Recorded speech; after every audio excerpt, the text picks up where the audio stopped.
नमस्कार साथियों, मैं आपका दोस्त रामतीत भारती आप सभी का स्वागत करता हूं आपके अपने YouTube channel economics and NCERT में। साथियों, आज हमारी अर्थशास्त्र की जो की पॉइंट चल रहा है, की पॉइंट कोर्स चल रहा है, उसकी हमारी 5वीं क्लास होगी। ठीक है, इससे पहले हम 4 क्लासें आपकी कंप्लीट कर चुके हैं। अगर आपको वो क्लासें देखनी है तो आपको डिस्क्रिप्शन में लिंक मिल जाएगा, वहाँ जाकर आप उन क्लासों को देख सकते हैं। ठीक है, और उससे पहले हमने अपने चैनल पर क्रैश कोर्स कराया हुआ है। उसकी 21 क्लासेज हैं जो आपके एग्जाम के लिए बहुत ही इंपॉर्टेंट है। उन क्लासों को भी जाकर आप देख सकते हैं। ठीक है, उसकी पूरी प्ले लिस्ट है और डिस्क्रिप्शन में भी आपको उस प्ले लिस्ट की मैं लिंक दे दूंगा। ठीक है, तो करते हैं आज की क्लास की शुरुआत। सबसे पहले हम बात करेंगे, जैसे कि हमारा 60 की पॉइंट कंप्लीट हो चुके हैं। ठीक है, आज हमारा 61।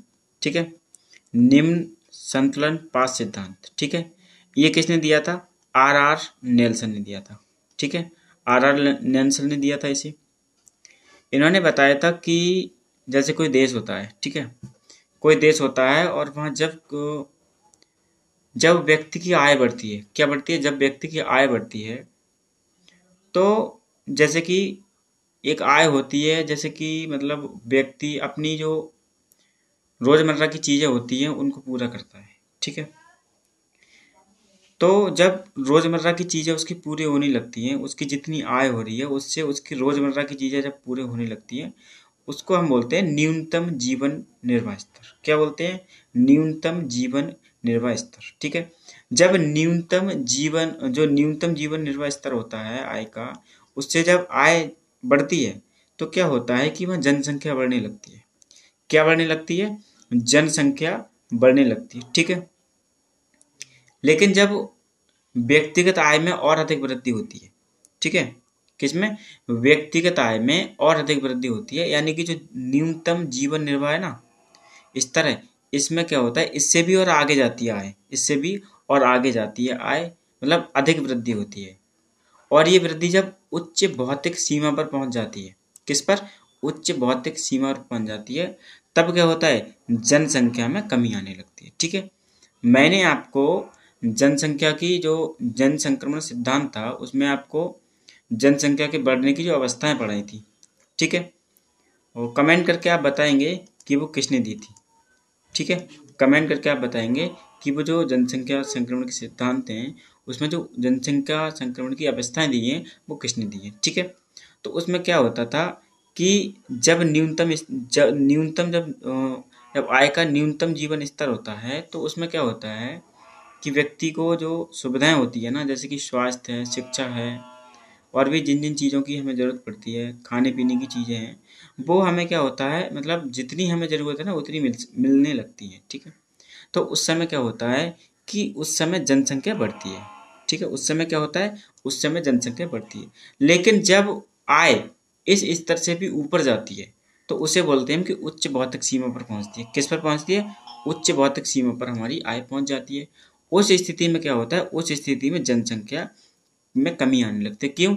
क्योंकि यह शिक्षा का इतना स्तर हो जाता है, शिक्षा का स्तर बढ़ जाता है, और जब शिक्षा का स्तर बढ़ जाता है तो इसका असर क्या होता है? समुदाय पर पड़ता है, पॉजिटिव। ठीक है, पॉजिटिव जब असर समुदाय पर पड़ता है तो उससे क्या होता है? लोग समझ जाते हैं कि अब जो है हमें 1 या 2 बच्चे करने चाहिए। क्यों? उससे हमारी जो आय होती है ना वो भी बढ़ती है, और वो मतलब एक सीमित जो फैमिली होती है ना, वो हमारे खुद के फायदे के साथ साथ देश को भी फायदा पहुंचाती है। ठीक है, तो ये निम्न संतुलन जो पास सिद्धांत है इसमें इन्होंने पहली बात की थी। फिर उन्होंने बताया था कि जो अल्प विकसित देश होते हैं, कैसे होते हैं? अल्प विकसित देश। ठीक है, इनकी समस्या ये होती है कि यहाँ प्रति व्यक्ति आय जीवन निर्वाह स्तर पर पहुंच जाती है। ठीक है, पहुंच तो जाती है, लेकिन यहाँ पहुंचकर क्या हो जाता है? ये स्थिर हो जाती है। ठीक है, क्यों स्थिर हो जाती है? क्योंकि जैसे ही जनसंख्या क्या होता है, जब न्यूनतम जीवन प्रवाह स्तर तक आय पहुंच जाती है तो वहाँ जनसंख्या बढ़ने लगती है, और जब जनसंख्या बढ़ने लगेगी तो क्या होगा? जो आय है ना, हमारी जो प्रति व्यक्ति आय है वो स्थिर हो जाएगी, ये रुक जाएगी, वहां से नहीं बढ़ेगी। ठीक है, तो ये चीज समझ गए आप? परिणाम स्वरूप बचत कम हो जाती है। सीधी सी बात है, जब किसी व्यक्ति की आय कम होगी तो बचत तो उसकी ऑलरेडी कम हो जाएगी। ठीक है, उसकी बचत कम हो जाएगी। और जब बचत नहीं होगी तो लोग निवेश नहीं करेंगे, क्या होगा, निवेश की दर गिर जाएगी। ठीक है, निवेश की दर गिर जाएगी, यानी आय कम होगी, उसकी वजह से बचत कम होगी, और बचत कम होगी तो निवेश की दर भी कम हो जाएगी, यानी निवेश भी कम होगा। ठीक है, लेकिन राष्ट्रीय आय की वृद्धि दर को बढ़ाकर, अब ये बात तो खत्म हुई यहाँ पर, ठीक है, कि उसकी निवेश की दर गिर जाएगी, लेकिन इसको बढ़ा कैसे सकते हैं हम। अब क्या करेंगे कि राष्ट्रीय आय की जो वृद्धि दर है ना, इसको हम बढ़ाएंगे। ठीक है, इसको हम बढ़ाएंगे। ठीक है, और निवेश और बचत की दर बढ़ाने का प्रयास करेंगे। ठीक है, मतलब राष्ट्रीय आय की वृद्धि दर को बढ़ाकर निवेश और बचत की दर बढ़ाने का प्रयास करेंगे। ठीक है, तो उससे क्या होगा, जब ये काम होगा तो लोगों के पास पैसा पहुंचेगा, तो फिर से उनकी जो न्यूनतम जीवन निर्वाह स्तर है ना, वो फिर से क्या होगा, ऊपर उठने लगेगा। तो जब न्यूनतम जीवन निर्वाह स्तर ऊपर बढ़ता है तो क्या होता है, फिर से जनसंख्या बढ़ने लगती है। फिर से क्या होता है, फिर से जनसंख्या की जो दर होती है वो बढ़ने लगती है। ठीक है, और जब जनसंख्या की दर बढ़ने लगेगी तो फिर से उसका असर किस पर पड़ेगा, उसका असर फिर से प्रति व्यक्ति आय पर पड़ जाएगा, और प्रति व्यक्ति आय फिर से क्या होगी, स्थिर हो जाएगी। और जब ये स्थिर हो जाएगी तो एक जाल सा बन जाता है। ठीक है, एक जाल सा बन जाता है, मतलब जैसे ही हम राष्ट्रीय आय को बढ़ाने की कोशिश करेंगे, उसके उसको बढ़ाने की कोशिश करेंगे, तो लोगों की जो न्यूनतम जीवन प्रवाह स्तर है ना, वो बढ़ता है थोड़ा। और जब न्यूनतम जीवन स्तर प्रवाह बढ़ता है तो पहले ही आपको बता दिया है कि जनसंख्या बढ़ने लगती है, और जब जनसंख्या बढ़ेगी तो फिर से क्या हो जाएगा, जो प्रति व्यक्ति आय है वो स्थिर हो जाएगी। और जब ये स्थिर हो जाएगी तो इस कंडीशन को हम बोलते हैं निम्न संतुलन पास। ठीक है, यानी एक जाल सा बन जाता है। जैसे कि आपने इससे पहले क्या पढ़ा था, गरीबी का दुष्चक्र। ठीक है, गरीबी का दुष्चक्र, गरीबी के दुष्चक्र भी कुछ कुछ सेम यहीं पर है। ठीक है, उसी की तरह ही काम करता है। ठीक है, मतलब एक जाल सा बन जाता है, उस पर क्या होती है, जो हमारे देश की अर्थव्यवस्था होती है वो उसमें फंस जाती है। ठीक है, तो आई होप ये आपको समझ आ गया होगा। आगे हम बात करेंगे अपने 62वें की पॉइंट के बारे में। ठीक है, 62वें की पॉइंट के बारे में, ट्रिकल डाउन इफेक्ट। ठीक है, या मृदल प्रचलन प्रभाव। ठीक है, अब इसको बताने से पहले मैं आपको एक चीज़ बता दूं कि जैसे मान लो आप एक गिलास पानी को लेंगे। ठीक है, किसको लेंगे, एक गिलास पानी को लेंगे। ठीक है, आप इसको यहाँ तक भर लो। ठीक है, ये यहाँ तक पानी से भर लो। ठीक है, आपने ये यहाँ तक पानी से भर लिया। अब जब आपने ये यहाँ तक पानी से भर लिया तो मान लो इसमें कि रेड कलर का पानी है। ठीक है, कैसा है, रेड का पानी है। अब इसमें आप क्या करेंगे, एक ड्रॉप डालेंगे, एक बूंद पानी डाल देंगे, कैसा, ये ब्लैक डाल देंगे। ठीक है, ब्लैक डाल देंगे। इस उदाहरण को आप बहुत अच्छे से समझना। ठीक है, बहुत अच्छे से समझना। अब क्या करेंगे कि जब ये बूंद इसमें चली जाएगी, ये ड्रॉप इसमें चला जाएगा, तो ये क्या होगा, क्या ऐसा हो सकता है कि एकदम से ये पानी काला हो जाए, नहीं होगा। ठीक है, या फिर पानी को आप इसको ना, जो पानी जैसा होता है कैसा होता है, क्रिस्टल होता है, क्रिस्टल होता है। हमने इसमें एक बूंद जो क्या किया, एक बूंद लिया ब्लैक कलर का और उसमें डाल दिया, तो क्या ये जो जल है, ये जो पानी है, ये एक मतलब एकदम एकाएक काला हो जाएगा, नहीं होगा। ठीक है, क्यों, क्योंकि ये ना धीरे धीरे होगा, ये धीरे धीरे होगा। ठीक है, तो ट्रिकल डाउन इफेक्ट क्या है, ट्रिकल डाउन इफेक्ट जो है ना, ये असल में हर्ट्जमैन ने दिया था। ठीक है, हर्ट्जमैन ने दिया था कि नीचे की ओर रिसने वाला प्रभाव। ठीक है, इसीलिए मैंने आपको ये वाला एग्जांपल दिया है कि एक गिलास पानी लेंगे, उसमें हम जब किसी भी कलर की एक ड्रॉप डालेंगे तो वो धीरे धीरे उस कलर का हो जाएगा, धीरे धीरे होगा। ठीक है, एकदम नहीं होगा। तो जैसे कि मान लो कि कोई देश है, वहाँ हमने निवेश कर दिया औद्योगिक क्षेत्र में। ठीक है, औद्योगिक क्षेत्र में क्या कर दिया, हमने निवेश कर दिया। अब जैसे मान लो कि औद्योगिक क्षेत्र में निवेश करके, मान लो कि आप एक उद्यमी हो। ठीक है, आपने एक क्या किया, आपने एक फैक्ट्री खोल ली, और फैक्ट्री आपकी क्या बना रही है, आपने एक फर्म खोल ली, और आपकी जो फर्म है वो बिस्किट बना रही है। ठीक है, बिस्किट बना रही है। बिस्कुट जब बना रही है फैक्ट्री, तो आप एक बार सोच के देखिए कि बिस्कुट के लिए कच्चा माल कहाँ से आएगा। देखो, बिस्कुट जब आप बनाओगे तो आपको चीनी चाहिए। ठीक है, दो चीज़ें ले रहे हैं हम यहाँ, चीनी और गेहूँ। ठीक है, इसके बिना बिस्कुट बन सकता है, इसके बिना बिस्किट नहीं बन सकता है। ठीक है, इसके बिना बिस्किट नहीं बन सकता है। अब जब औद्योगिक क्षेत्र में आपने निवेश किया और आपने बिस्किट की फर्म लगा ली, किसकी, बिस्कुट की फर्म लगा ली, तो बिस्कुट की फर्म को जो कच्चा माल है वो कहाँ से प्राप्त होगा, वो हमें कृषि से प्राप्त होगा। ठीक है, वो हमें कृषि से प्राप्त होगा। तो जब आप कृषि में जो वस्तुएं हैं या चीनी है जो गन्ने से बनती है या फिर गेहूं है, जब आप इनको खरीदेंगे तो आपको वहाँ पैसा देना पड़ेगा, नहीं देना पड़ेगा? पैसा देना पड़ेगा। जब आप पैसा यहाँ खर्च करेंगे तो उससे क्या होगा? अब कृषि कहाँ होती है अधिकतर? ग्रामीण क्षेत्र में होती है। कहाँ होती है? ग्रामीण क्षेत्र में होती है। जब भी ग्रामीण क्षेत्र में ये वाला पैसा पहुंचेगा तो क्या होगा? जो ग्रामीण क्षेत्र में लोग रह रहे हैं, जो हमारे किसान हैं, उनकी आय क्या होगी? उनकी आय बढ़ जाएगी।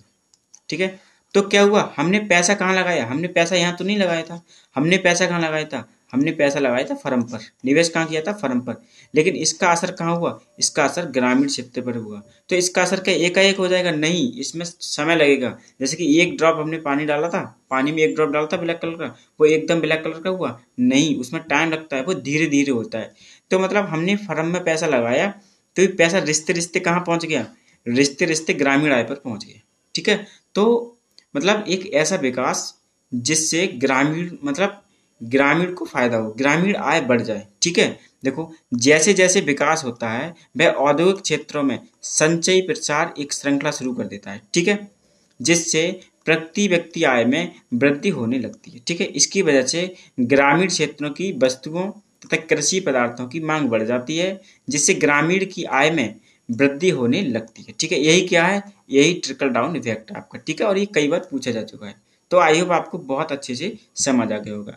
आगे हम बात करेंगे अपने 63 क्वेश्चन के बारे में। इसमें मैंने कुछ सिद्धांत लिए हैं, कुछ कॉन्सेप्ट हैं जो छूट गए थे। ठीक है, जो छूट गए थे, और ये क्वेश्चन में क्वेश्चन यहाँ से क्वेश्चन आने की संभावना है, तो मैंने यहाँ इनको शामिल कर लिया। ठीक है, अब सबसे पहले बात करेंगे हम पुनर्निवेश कसौटी। ठीक है, पुनर्निवेश कसौटी। तो पुनर्निवेश कसौटी को दिया था ग्लेनसन और लेविनस्टीन ने। किसने दिया था? ग्लेनसन और लेविनस्टीन ने। ठीक है, आगे हम बात करेंगे पूंजी आवर्त कसौटी। ठीक है, किसकी? पूंजी आवर्त कसौटी। तो पूंजी आवर्त कसौटी को जो दिया था वो प्रोफेसर जेके पोलक तथा प्रोफेसर एन एस बुकेनन। किसने दिया था? प्रोफेसर जेके पोलक और प्रोफेसर एन एस बुकेनन। अब देखो बुकेनन जो है ना, बुकेनन की स्पेलिंग कुछ इस तरह है। ठीक है, तो यहाँ कुछ लोग इनको मैंने देखा है कि कुछ जो यूट्यूबर हैं, कुछ जो टीचर भी, कुछ लोग टीचर भी बोलते हैं, वो क्या बोलते हैं? वो बुचैनन बोलते हैं। क्या बोलते हैं? बुचैनन, क्योंकि सी एच है। तो ये बुकैनन या बुचैनन, तो इसमें ना आप कंफ्यूज मत होना कि भैया एग्जाम में आ जाए और आप समझे कि सर ने तो बुकैनन बताया था, या तो बुचैनन आ गया है। तो पूंजी आवर्त कसौटी को प्रोफेसर जेके पोलक और प्रोफेसर एन एस बुकैनन, क्योंकि इनका नाम अधिकतर आता है। ठीक है, और यहाँ इनका नाम अधिकतर आता है, तो इनको इन चीजों को ना आप याद रखें। सही है। काल श्रेणी कसौटी किसने दी थी? काल श्रेणी कसौटी इंपोर्टेंट क्वेश्चन है। ठीक है, ये ए के सेन ने दी थी। किसने दी थी? ए के सेन ने दी थी। आगे हम बात करेंगे सामाजिक सीमांत उत्पादकता की कसौटी। सामाजिक सीमांत उत्पादकता की कसौटी ये दिया था ए ही काहन। ए ई काहन ने दिया था। आप काहन को अच्छी तरह से जानते हैं। ठीक है, आप बताइए काहन ने इसके अलावा कौन सा सिद्धांत दिया था? कमेंट में बताइए। ठीक है, कमेंट में बताइए कि ए काहन ने कौन सा सिद्धांत दिया था। आगे देखो सामाजिक सीमांत उत्पादकता की जो कसौटी है ना, ये तो दिया था ए काहन ने। ठीक है, अब इसमें सुधार किसने किया था? इसमें सुधार किया था होलेस वी चेनरी ने। किसने? होलेस वी चेनरी ने। ठीक है, आप कमेंट में बताएंगे कि चेनरी साहब ने इसके अलावा कौन सा सिद्धांत दिया था। हालांकि अगर आप क्लास को पूरा देखेंगे तो इसका आंसर आपको मिल जाएगा। ठीक है, इसका आंसर आपको मिल जाएगा। और आपसे एक गुजारिश है कि जो भी साथी हमारे चैनल पर पहली बार आए हैं वो चैनल को सब्सक्राइब करें और वीडियो को शेयर करें। ठीक है, आगे हम बात करेंगे अपने 64वें की पॉइंट के बारे में। ठीक है, 64वें की पॉइंट के बारे में यहाँ हम बात करेंगे मानव पूंजी निर्माण। ठीक है, मानव पूंजी निर्माण। अब जैसे आपने देखा होगा कि एक देश में, जैसे कि हमारा अपने अपने देश का एग्जाम्पल लेंगे, भारत। ठीक है, आपने देखा होगा कि अगर एक पढ़ा लिखा व्यक्ति है, एक पढ़ा लिखा व्यक्ति है, मान लो कि वो एमए है। ठीक है, लेकिन ये भैया एमए तो हैं, लेकिन इनके पास कोई कौशल नहीं है। क्या नहीं है? कौशल नहीं है। वहीं एक 12वीं पास व्यक्ति है, इनके पास कौशल है। ठीक है, इनके पास कौशल है, और कौशल क्या है? मान लो कि ये कंप्यूटर चलाने जानते हैं। क्या जानते हैं? कंप्यूटर चलाने जानते हैं। ठीक है, या फिर एक व्यक्ति ये हो गया, दूसरा ये हो गया, और तीसरा ये हो गया। तीसरा क्या है, ये भैया अनपढ़ है। ठीक है, कैसा है, अनपढ़ है, अनपढ़ है। ठीक है,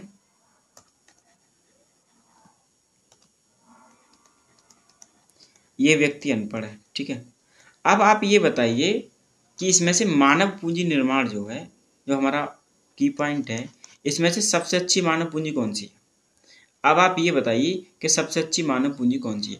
देखो, हमारे देश में शिक्षित बेरोजगारी बहुत ज़्यादा है, शिक्षित बेरोजगारी बहुत ज़्यादा है। ठीक है, लेकिन क्या आपने कभी सोचा है कि शिक्षित बेरोजगारी क्यों ज़्यादा है। क्योंकि हमारे यहाँ लोग पढ़ लिख तो जाते हैं, लेकिन उनके पास कोई कौशल नहीं होता है। ठीक है, अब ऐसा तो है नहीं कि हमारे यहाँ के अधिकतर लोग BA MA हैं। ठीक है, मान लो, सपोज कर लो, अधिकतर BA MA हैं, तो क्या इनके अकॉर्डिंग अगर सरकार जॉब निकाले, तो आपने देखा होगा कि अगर ग्रुप डी की भी जॉब निकलती है ना, ग्रुप डी की, तो यहाँ PhD वाले भी क्या करते हैं, PhD वाले भी अप्लाई करते हैं। अब ये मत सोचना कि सर डिमोटिवेट कर रहे हैं, ये सत्य बात है। क्यों करते हैं ये लोग, कौन PhD हैं, ये लोग PhD वो हैं जिन लोगों ने यहाँ वहाँ से PhD कर लिया है उल्टा सीधा। ठीक है, उल्टा सीधा PhD कर लिया है, और उनके पास ना तो उन्हें PhD के बारे में ना तो कोई नॉलेज है, और ना उन्हें अपनी सब्जेक्ट के बारे में कोई नॉलेज है, और ना ही उनके पास कोई कौशल है। तो ये क्या है, ये भीड़ है, एक पढ़े लिखे लोगों की भीड़ है। इनकी वजह से हमारे देश में क्या है, शिक्षित बेरोजगारी है। ठीक है, अब ऐसा नहीं है कि मतलब इन्हीं की वजह से शिक्षित बेरोजगारी है, और भी बहुत सारे कारण हैं। ठीक है, लेकिन उनमें से एक कारण ये भी है। ठीक है, अब देखो, अगर 12वीं व्यक्ति, जो 12वीं वाला व्यक्ति है, इसके पास कौशल है, मान लो कंप्यूटर है इसके पास, अगर ये कंपनी में जॉब करने जाएगा तो इसे अच्छा खासा वेतन मिल जाएगा, मान लो 12,000। ठीक है, लेकिन वहीं अगर MA व्यक्ति पास जाएगा, अब इसके पास कोई कौशल नहीं है, इसके पास कोई कौशल नहीं है। अगर ये कंपनी में कहीं काम करने जा रहा है, किसी फर्म में अपनी जॉब ढूंढने जा रहा है, तो इसको क्या मिलेगा, इसको ना वेतन बहुत कम मिलेगा, मान लो 8,000। और ऐसा ही है हमारे देश में। ठीक है, अगर आपको विश्वास ना हो तो जो हमारे इंडस्ट्रियल एरिया हैं, भाई एक केवल MA वाला व्यक्ति चले जाए। ठीक है, और एक व्यक्ति ऐसा जाए जो केवल 12वीं या 10वीं हो और उसके पास कोई ना कोई कौशल हो, तो उस MA वाले व्यक्ति से ज़्यादा सैलरी किसको मिल जाएगी, इस 12वीं वाले को मिल जाएगी। तो कहने का मतलब ये है कि अगर व्यक्ति शिक्षित हो, उसके पास कौशल हो, ज्ञान हो, ये अगर क्षमताएं हम अपने देश की जो जनसंख्या है उसमें करते हैं, तो यही क्या कहलाता है, यही मानव पूंजी निर्माण कहलाता है। ठीक है, यही क्या कहलाता है, यही मानव पूंजी निर्माण कहलाता है। मतलब उन्हें कोई ना कोई कौशल दें हम, और शिक्षा दें तो ऐसी शिक्षा दें कि उससे हमें रोजगार प्राप्त हो जाए। ठीक है, तो एडम स्मिथ तथा वेवलन ने मानव पूंजी निर्माण के महत्व पर बल दिया था। ठीक है, तो ये क्वेश्चन आपके बहुत अच्छे से समझ आ गया होगा। आगे हम बात करेंगे अपने 65वें की पॉइंट के बारे में, 65वें की पॉइंट के बारे में, द्वय अंतराल विश्लेषण। ठीक है, टू गैप एनालिसिस। ठीक है, किसने दिया था, होलिस बी चेनरी ने। किसने दिया था, होलिस बी चेनरी ने। ठीक है, मैंने यहाँ केवल चेनरी लिखा है, आप समझ जाएंगे। ठीक है, अब द्वय अंतराल विश्लेषण मतलब एक अल्पविकसित देश में जो जैसे मान लो हमारा देश है अल्पविकसित है अभी। ठीक है, भारत।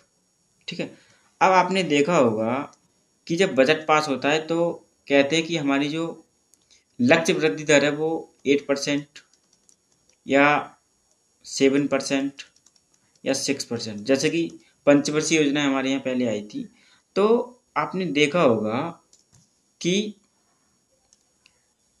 कभी तो ये जो लक्ष्य होता है ना, कभी तो प्राप्त हो जाता है, लेकिन अधिकतर प्राप्त नहीं हो पाता है। ठीक है, तो इनसे क्या होता है, इनसे ना मतलब जो देश है वो भटक जाता है। क्या होता है, भटक जाता है, मतलब लक्षित जो वृद्धि दर है उसको प्राप्त नहीं कर पाता है, उसको प्राप्त नहीं कर पाता है। अब जो चेनरी साहब थे, इन्होंने बताया था कि क्यों नहीं कर पाता है।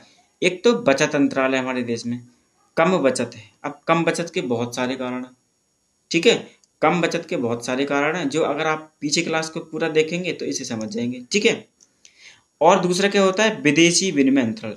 इन दो अंतरालों के कारण, ठीक है, इन दो अंतरालों के कारण एक देश अपने लक्षित वृद्धि दर जो होती है ना, उससे क्या हो जाता है, भटक जाता है, उससे प्राप्त नहीं कर पाता है। ठीक है, अब इसे दूर कैसे किया जा सकता है, इसे विदेशी सहायता से दूर किया जा सकता है। ठीक है, इसके अलावा इनने चेनरी साहब ने तो विदेशी सहायता बताई केवल, कि विदेशी सहायता से इसे दूर किया जा सकता है। लेकिन आप अपने स्तर पर सोच कर देखें कि जो द्वय अंतराल विश्लेषण है उसमें लक्षित वृद्धि दर को प्राप्त करने के लिए हमें और कौन कौन सी जो घटक है वो प्राप्त हो सकते हैं जो कि हमें लक्षित वृद्धि दर है उस तक पहुंचा दे। ठीक है, तो आगे हम बात करेंगे अब अपने 66 की पॉइंट के बारे में। ठीक है, इसमें मैंने 4 पॉइंट शामिल किए हैं।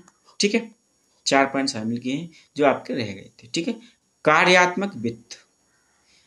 कार्यात्मक वित्त को सर्वप्रथम दिया था कीन्स साहब ने। किसने दिया था?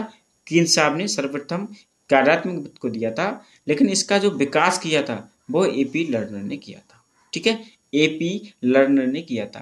क्वेश्चन आए कि कार्यात्मक वित्त सर्वप्रथम किसने दिया था, तब आप कीन्स टिक करेंगे। क्वेश्चन आएगा कार्यात्मक वित्त का विकास किसने किया था, तब आप एपी लर्नर को टिक करेंगे। अगर क्वेश्चन आए कि कार्यात्मक वित्त किसने दिया, तब आपको इन दोनों में से एक आंसर मिल जाएगा। ठीक है, फिर आगे चलते हैं हम। कार्यशील वित्त किसने दिया था, तो कार्यशील वित्त जो दिया था वो प्रोफेसर बलजीत सिंह ने दिया था। किसने दिया था? प्रोफेसर बलजीत सिंह ने दिया था। आगे हम बात करेंगे कि जो हमारे देश में बजट पारित होता है ये किस अनुच्छेद में है, तो इसका जो अनुच्छेद है ना वो 112 है। ठीक है, कौन सा अनुच्छेद है? 112 है। आप कमेंट में बताएंगे कि बजट क्या होता है। बजट क्या होता है, केवल एक लाइन में बताना है। बजट क्या होता है, आप कमेंट में हमें ये बताएंगे। ठीक है, आगे हम अपनी चौथे पॉइंट की बात करते हैं कि जो वित्त आयोग है, वित्त आयोग है वो कौन से अनुच्छेद के तहत गठित किया जाता है, तो ये अनुच्छेद हमारा 280। ठीक है, आप बताएंगे कि 15वें वित्त आयोग के अध्यक्ष कौन है। 15वें वित्त आयोग के अध्यक्ष कौन है? ठीक है, आयोग के अध्यक्ष कौन है? ठीक है, इसका आंसर आप हमें कमेंट में देंगे। ठीक है, आगे हम बात करते हैं अपने 67 की पॉइंट के बारे में। हालांकि मैंने आपको ये वाला क्वेश्चन क्रैश कोर्स में करा दिया है, लेकिन मैंने आपके रिवीजन के लिए यहाँ क्वेश्चन ये भी शामिल किया है। ठीक है, तो आगे जब मान लो कुछ चीज़ें छूट गई है वो मैं लेके आ रहा हूँ डेली। बाकी जो मुझे लगता है कि जो चीज़ें आप जल्दी स्किप करते हैं वो चीज़ें मैं यहाँ शामिल करूँगा। ठीक है, तो देखो सह संबंध वाला क्वेश्चन है ये, कोरिलेशन क्या बोलते हैं हमें? कोरिलेशन। ठीक है, यहाँ से क्वेश्चन पूछा गया है और आप इसको इम्पोर्टेंट टिक कर ले। ठीक है, इम्पोर्टेंट है ये एग्जाम के लिए। अब देखो अगर मान लो ये लाइन है एक ऐसी, ठीक है, ये वाली ये लाइन है, अगर इस तरह का है तो इसे हम क्या बोलेंगे? क्वेश्चन किस तरह से आता है कि अगर दाएं से बाएं, देखो ये हमारा दायां हो गया, ये हमारा बायां हो गया, दाएं से बाएं एक सीधी लाइन जाती है, तो इसे क्या बोलेंगे आप? पूर्ण पॉजिटिव सहसंबंध। क्या बोलेंगे? पूर्ण धनात्मक सहसंबंध। ठीक है, वहीं अगर ये लाइन बाएं से दाएं नीचे की तरफ आती है, बाएं से दाएं नीचे की तरफ आती है, तब इसे हम क्या बोलेंगे? तब इसे हम बोलेंगे पूर्ण निगेटिव सहसंबंध। ठीक है, पूर्ण निगेटिव सहसंबंध। अब तीसरा पॉइंट आता है हमारा, ये पहला हो गया, दूसरा हो गया, तीसरा हो गया। ठीक है, अगर बाएं से दाएं इस तरह से लाइन जाए और लाइन कुछ इस तरह की हो, लाइन कुछ इस तरह की हो, तो इसे हम बोलते हैं सीमित पॉजिटिव सहसंबंध, सीमित धनात्मक सहसंबंध। ठीक है, क्या बोलेंगे? सीमित धनात्मक सहसंबंध। चौथी जो कंडीशन हमारी होती है कि लाइन अब तो इधर को जा रही थी, लेकिन इसकी कंडीशन ऐसी थी, लेकिन लाइन इस तरह से आए नीचे को, बाएं से दाएं नीचे को कुछ इस तरह से। ठीक है, तब इसको हम क्या बोलेंगे? इसको हम बोलते हैं सीमित ऋणात्मक सहसंबंध। क्या बोलेंगे? सीमित ऋणात्मक सहसंबंध। ठीक है, अगर इस तरह कोई पॉइंट हो, धीरे धीरे कहीं पॉइंट हो आसपास इस तरह से, तो इसको हम बोलते हैं कि कोई सहसंबंध नहीं है, कोई सहसंबंध नहीं है, नो कोरिलेशन है इनके बीच। ठीक है, नो कोरिलेशन है। ठीक है, तो आपको ये समझ आ गया होगा। क्वेश्चन मैंने आपको बता दिया है कि क्वेश्चन किस तरह से पूछा जाता है, क्योंकि वहां आपको ये डायग्राम नहीं मिलेगा, वहां आपको डायग्राम क्वेश्चन में नहीं मिलेगा।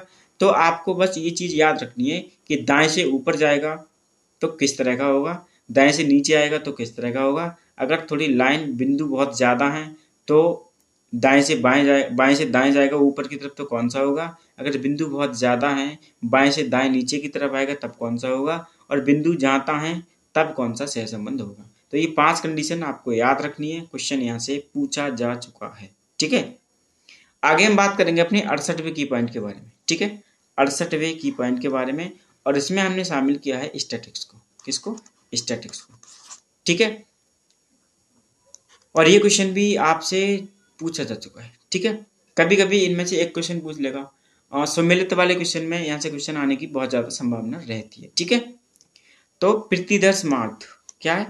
प्रतिदर्श माध्य। तो प्रतिदर्श माध्य का जो फॉर्मूला होता है वो सिग्मा अपॉन, इसको हम सिग्मा बोलते हैं। ठीक है, क्या बोलते हैं? सिग्मा। देखो ये होता है छोटा सिग्मा। कौन सा? छोटा सिग्मा। एक सिग्मा और होता है, कौन सा होता है? चलो मैं बता देता हूँ। एक सिग्मा ये होता है। ठीक है, ये भी सिग्मा होता है, ये भी सिग्मा होता है, और ये भी सिग्मा होता है। ठीक है, समझ आ गया? तो sigma upon under root n. ठीक है, ये अंडर रूट का चिन्ह है। ठीक है, ये वाली कंडीशन है, तब क्या होगा? प्रतिदर्श मान। अब प्रतिदर्श प्रसरण ये कब होगा? Sigma square under root 2/n। अगर ये वाली कंडीशन है तब ये क्या कहलाएगा? प्रतिदर्श प्रसरण कहलाएगा। ठीक है, वहीं अब तीसरी कंडीशन की बात करते हैं। दो स्वतंत्र प्रतिदर्श माध्यम का अंतर कितना है? ये सारी क्या है? ये सारी क्या है पता? सारी ये मानक त्रुटियां हैं। मानक त्रुटियां हैं सांख्यिकी में। ठीक है, मानक त्रुटियां हैं।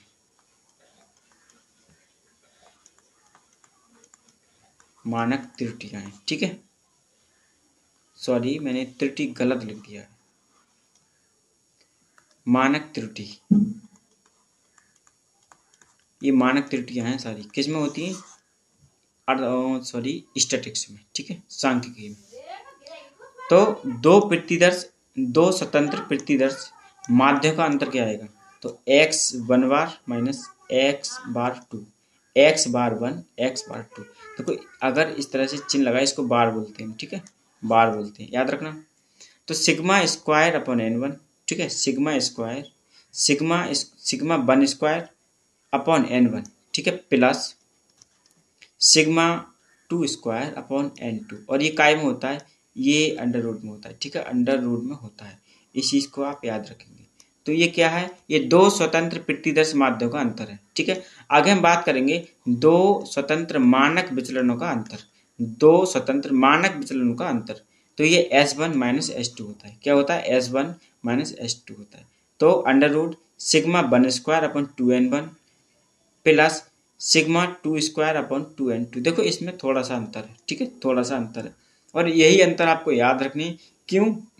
क्योंकि आप एग्जाम में जाकर इन चीज़ों में कंफ्यूज हो जाएंगे। ठीक है, तो इनको थोड़ा डीपली पढ़ लेना है। ठीक है, डीपली पढ़ लेना है, आपको बार बार लिख कर देख लेना है, ताकि ये वाला क्वेश्चन आपका गलत ना हो। देखो सुमेलित वाले जो क्वेश्चन आते हैं उसमें अगर आपको दो भी पता है ना, अगर दो भी आते हैं तो आपको क्वेश्चन वो सही होता है। और कभी कभी तो ऐसा होता है कि अगर आपको एक आंसर भी पता है तो वो क्वेश्चन आपका सही हो जाता है। ठीक है, आगे हम बात करेंगे अपने 69वें क्वेश्चन के बारे में।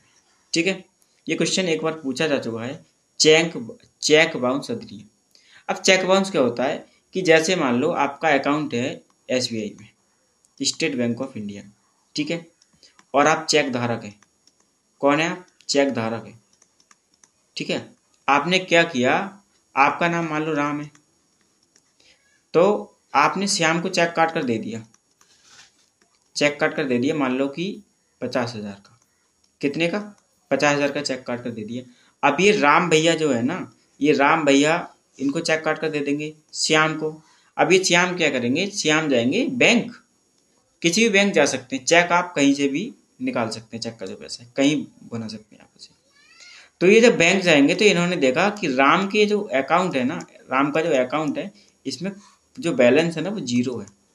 ठीक है, जीरो है बैलेंस, इनका क्या है? जीरो है। तो श्याम के साथ क्या हुआ है? श्याम के साथ हो गई धोखाधड़ी। क्या हो गई? इसे धोखाधड़ी माना जाता है। ठीक है, श्याम के साथ क्या हो गई? धोखाधड़ी हो गई। ठीक है, तो ये श्याम क्या करेंगे? इन पर कार्रवाई कर सकते हैं।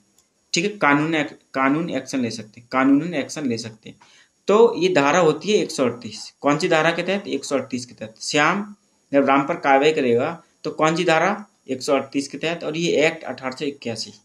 ठीक है, 1881। ठीक है, इसमें क्या होता है? 2 साल की सजा तथा जुर्माना भी लग सकता है। और अगर कंडीशन के अकॉर्डिंग देखा जाए तो कभी कभी 2 साल की सजा के साथ जुर्माना भी आपको देना पड़ सकता है। ठीक है, तो चेक बाउंस अधिनियम समझ गए आप। आगे हम बात करेंगे अपने 70वें की पॉइंट के बारे में। यहाँ हमने एक ओल्ड क्वेश्चन को लिया है। ठीक है, यहाँ हमने एक ओल्ड क्वेश्चन को लिया है, उसको हम सॉल्व करेंगे। Q बराबर 100 है, ठीक है, Q बराबर 100, Q बराबर 100 इकाइयाँ, जहाँ Q निर्गत की मात्रा है, ठीक है, पर कुल राजस्व फलन TR बराबर 1400 Q माइनस 6Q स्क्वायर है, 14 से Q माइनस 6Q स्क्वायर है, ठीक है, तथा कुल लागत फलन TC बराबर 1500 प्लस 80Q दिया गया है। निम्नलिखित में से कौन सा उत्तर सही होगा? तो इसमें क्वेश्चन जो दिए गए थे आंसर वो AB, AC, ACD या none of these, none of these, इस तरह से आंसर थे इनके। तो मैंने केवल यहाँ ऑप्शन को लिखा है, ठीक है, ऑप्शन को लिखा है। तो सबसे पहले आप देखो TR बराबर कितना दिया है हमें, TR बराबर जो दिया है वो 1400 Q माइनस 6Q स्क्वायर दिया है। तो जब हम TR से MR निकालते हैं, जब हम TR से MR निकालते हैं तो इसका क्या करते हैं, इसका भैया डिफरेंशियल कर देते हैं, ठीक है। और डिफरेंशियल और इंटीग्रल मैंने आपको सिखाया है क्रैश कोर्स के क्लास में, ठीक है। अगर आपको डिफरेंशियल और इंटीग्रल नहीं आता है, आव्यूह निकालना नहीं आता है, तो आप कहाँ जाएंगे, हमारे क्रैश कोर्स वाले की उसमें चले जाएंगे प्लेलिस्ट में, वहाँ पर मैथमेटिकल इकोनॉमिक्स की और इकोनोमेट्रिक्स की आपको क्लासेज मिल जाएंगी। वहाँ जाकर आप उन क्लासों को देख लेंगे और देखने के बाद आप ये क्वेश्चन आसानी से सॉल्व कर लेंगे, ठीक है। तो डिफरेंशियल करेंगे विद रिस्पेक्ट टू TR के। जब TR का हम डिफरेंशियल करते हैं तो ये किस में चेंज हो जाता है, MR में चेंज हो जाता है, ठीक है। तो ये 1400 है। अब इसमें क्या होता है, जो अचर पद हमारा होता है वो क्या हो जाता है, वो 0 के बराबर हो जाता है। तो यहाँ क्या बचा, केवल 1400 बचा, 1400 बचा। और जो अगर 6Q स्क्वायर है तो इस 2 की गुणा इससे हो जाती है, ठीक है, और ऊपर की जो घात लगी होती है वो खत्म हो जाती है। तो देखो 2 छिक्का 12Q आ गए, 2 छिक्का 12Q आ गए, ठीक है, या Q की घात खत्म हो गई। अब Q पर भैया आप एक घात लगाओ, एक घात बची ऊपर, या मत लगाओ, आंसर इसका एक ही आना है। जैसे कि 2 की घात 1 का आंसर निकालेंगे तो क्या आएगा, 2 ही तो आएगा। लेकिन अगर 2 की घात 2 का आंसर निकालेंगे तो क्या आएगा, 4 आएगा, ठीक है। तो इसी तरह से हमने यहाँ ये सॉल्व किया है, ठीक है। अब यहाँ पर क्या हुआ, ये वाली समीकरण में प्राप्त हो गई। इस वाली समीकरण में आप Q बराबर क्या रखेंगे, Q बराबर 100 हमें कहाँ दे रखा है, देखो ये दे रखा है, Q बराबर 100 हमें दे रखा है। तब Q बराबर 100 हमें रखेंगे तो ये 1400 माइनस 12 गुणा 100 तो कितना हो जाएगा, 1200, 1400 माइनस 1200। तो MR की वैल्यू कितनी प्राप्त होगी हमें, 200, ठीक है। सिंपल है, कुछ नहीं है इसमें, ठीक है। अब क्या है, TC बराबर 1500 प्लस 80Q। दूसरा हमें TC बराबर क्या दिया है, 1500 प्लस 80Q, देखो ये दिया है। इसका भी क्या करेंगे, हम डिफरेंशियल कर देंगे। और जब TC का डिफरेंशियल होता है तो हमें क्या प्राप्त होता है, MC प्राप्त होता है। और TR का डिफरेंशियल जब हम करते हैं तो हमें MR प्राप्त होता है, ठीक है। ये 2 कंडीशन आपको बहुत अच्छे से याद रखनी है।